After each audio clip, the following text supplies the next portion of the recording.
Hi guys, how are you? This is Hope, a day in the life of a Bronx realtor.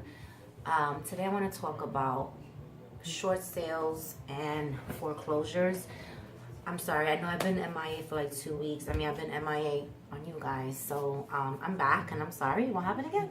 So I've had a couple of people that asked me the last few weeks as far as foreclosures and short sales. So I'm going to try to give you like an overview really quick. Okay, so people say the REO and foreclosures are different. That's not true. They are the same. Okay, when the bank takes back the house, it's the foreclosure process.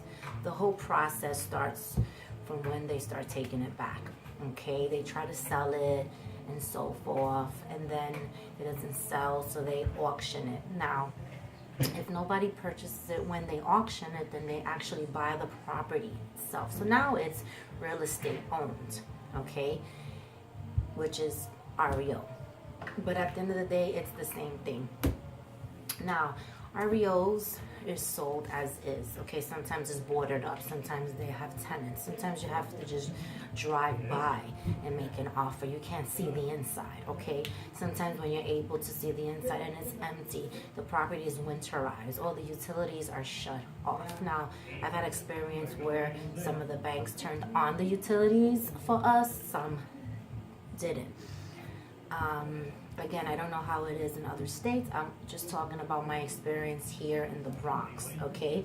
You buy the property as is, okay? So FHA is out the door, which is insured. It's a government insured loan, FHA, the first time home buying. That's not gonna fly. In fact, a lot of times the banks will only take a cash offer because you have so many investors that are putting in cash offers.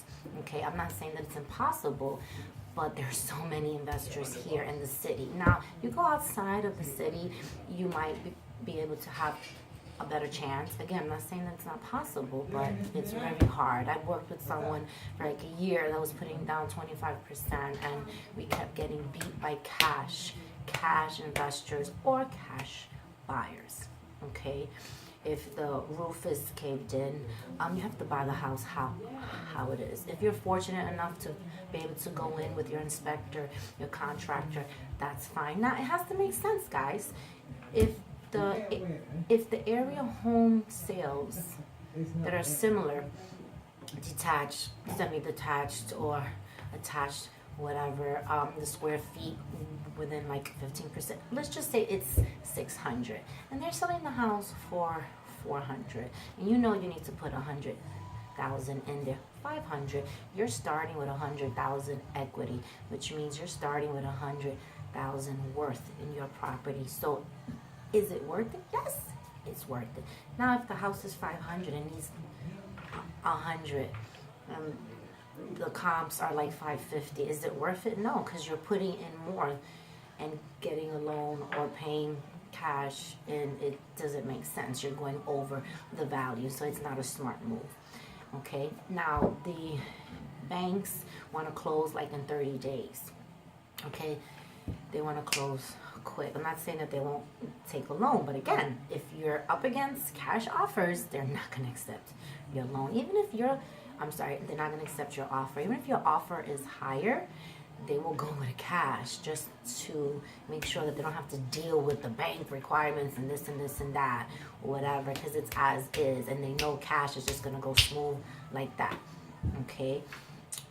So you also have to pay like the transfer taxes, you might have to pay other things. So you are still taking, things on. But again, it has to make sense. Now, short sale is when an owner is in hardship and they can't pay the loan and they need to sell it. Okay, sometimes they went through a divorce, sometimes they lost their job, sometimes they're sick, sometimes they had a baby, or they bought the home years ago when people were getting 106% financing, which got everybody in trouble, and that's why the market crashed in 2008. They got adjustable rates. So, you know, you started out with a 4% and now it's like 14%. So now they cannot afford the loan. So there's different reasons why they're in hardship, okay? They have to qualify. They have to submit the bank statements, the tax returns, the pay stubs, everything that you as a buyer have to submit to get pre-approved for a loan to purchase. They have to prove their hardship, okay? Now, when you put in your offer, of course, the seller has to accept your offer because obviously they're going to sign the contract. But they're not the ones determining what is going to be finally accepted. The bank has to approve the short sale, which have to approve the offer. So you could be in contract for a very long time, 6 months, 9 months, a year, even 2 years. I've listed short sales and I've done short sales, and 2 of them took like 2 years, okay? So you have to be prepared. It has to make sense, okay?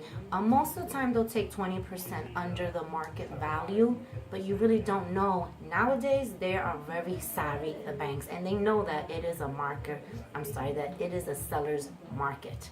So they know that there's a lot of buyers and not enough homes, and they're gonna use that. They're smart, they know. So just because it's a short sale doesn't mean you're gonna get it for less value and think you're gonna get this deal.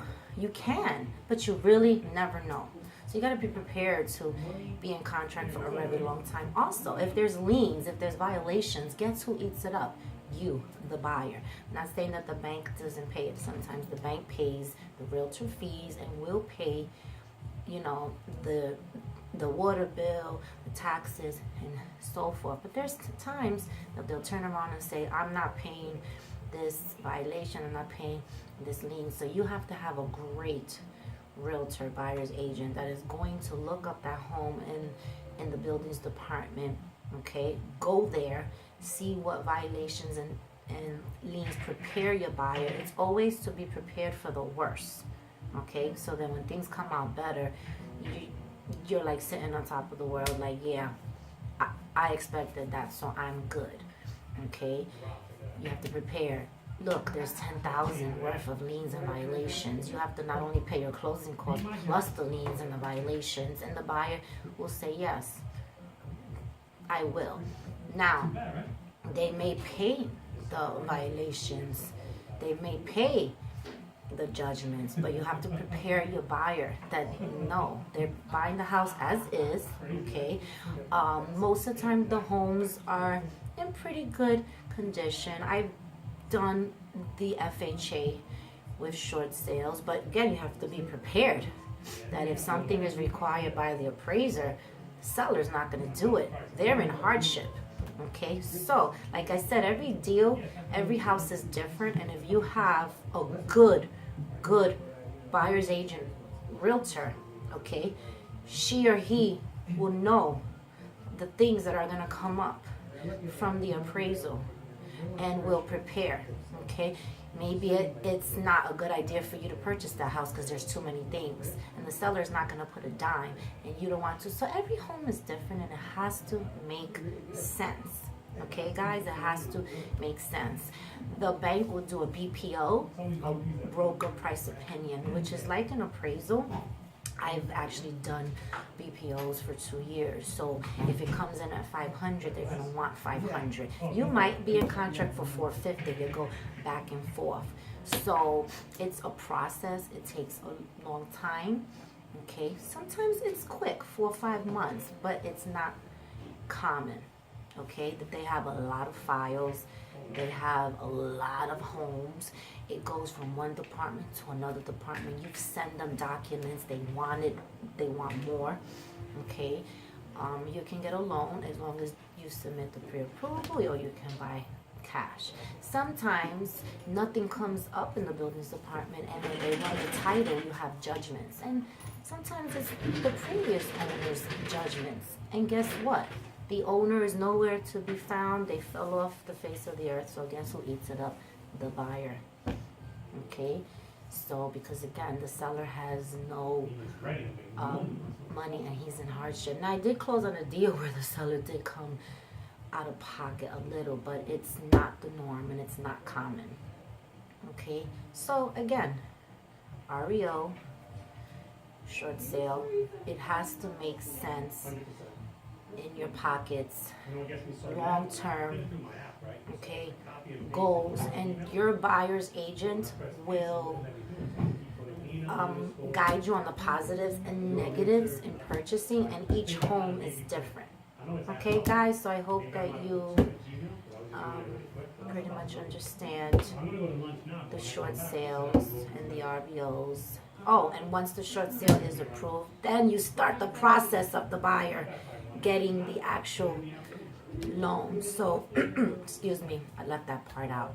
So guys, today's Monday. I know this video was 10 minutes long, but it's so worth seeing it, and thank you for sticking around. Bye.